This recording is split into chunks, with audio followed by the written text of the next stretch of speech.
Jangan mau ditakut-takuti polisi, suruh urus dulu tuh Verdi Sambo. Sepanjang kita tahu apa yang kita lakukan benar, kita tidak merugikan orang lain, jangan mau ditakut-takuti dengan pasal. Jangan pernah anggap enteng suara. Karena lewat suara, kita bisa didengarkan dan kita bisa memaksa penguasa untuk menuruti apa kehendak rakyatnya.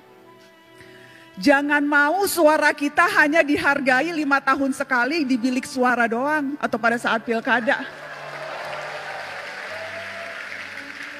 Jangan mau suara kita hanya dianggap berharga 100-200 ribu atau dapat jilbab pada saat kampanye. Biasanya modusnya itu kan bagi-bagi kaos partai atau bagi-bagi jilbab untuk yang perempuan.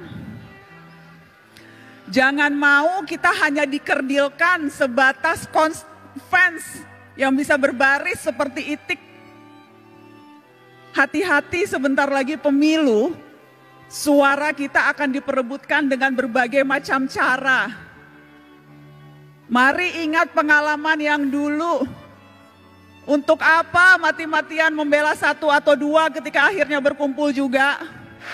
Buat apa musuh-musuhan sampai seolah-olah dunia akan berhenti kalau ternyata yang kalah bergabung dengan yang menang atas nama demi bangsa.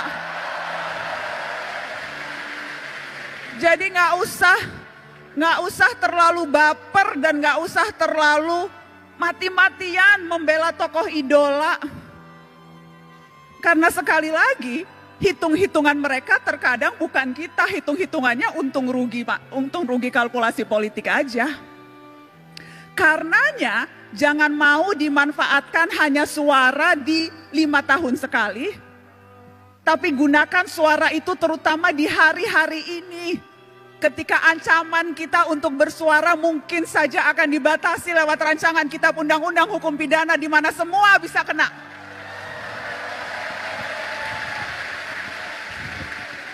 Terlalu berharga suara kita.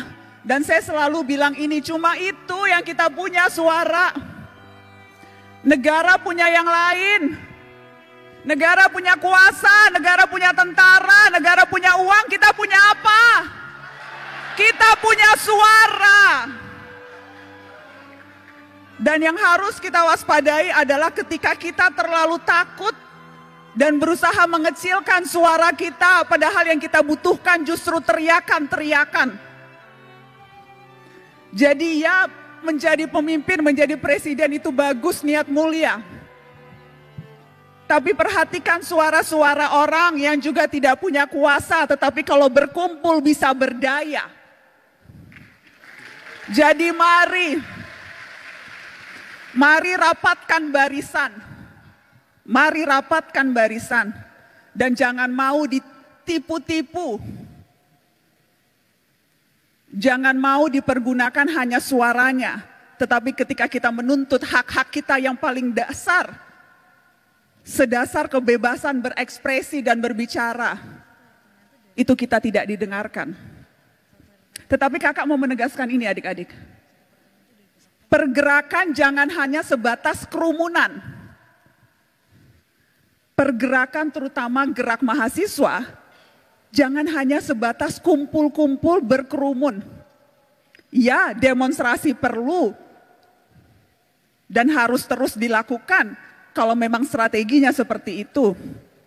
Anak muda hari-hari ini adalah anak muda yang seharusnya pintar memilih dan memilah informasi, mana yang sampah, banyak sampah sekarang di dunia maya, dan mana yang fakta.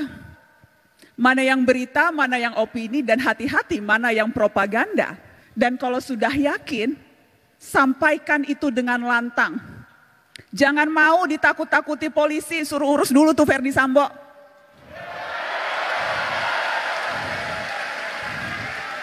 Sepanjang kita tahu apa yang kita lakukan benar, kita tidak merugikan orang lain, jangan mau ditakut-takuti dengan pasal.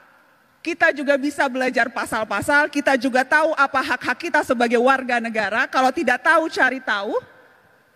Jadi jangan mau gampang ditakut-takuti. Dengan cara itu, kita bisa berdaya dan kita bisa memberdayakan orang lain. Dan harusnya itu ultimate goal kita dalam hidup. Bukan hanya memperbaiki kualitas hidup kita sendiri, tapi bagaimana kita bisa memperbaiki kualitas hidup orang lain. Dan itu bisa dilakukan tanpa jabatan formal, tanpa jadi presiden, tanpa jadi menteri, tanpa jadi anggota DPR, tanpa perlu pangkat yang tinggi. Kita bisa melakukan itu dalam tindakan kecil seharian sekalipun. Karena kuncinya sebetulnya peduli dan bersatu. Kutipan yang selalu saya tunjukkan ke setiap mahasiswa. Ketika Bung Hatta bilang seperti ini, peduli dan bersatu itu adalah kunci. Karena kalau tidak, Indonesia hanya seperti seuntaian gambar di peta.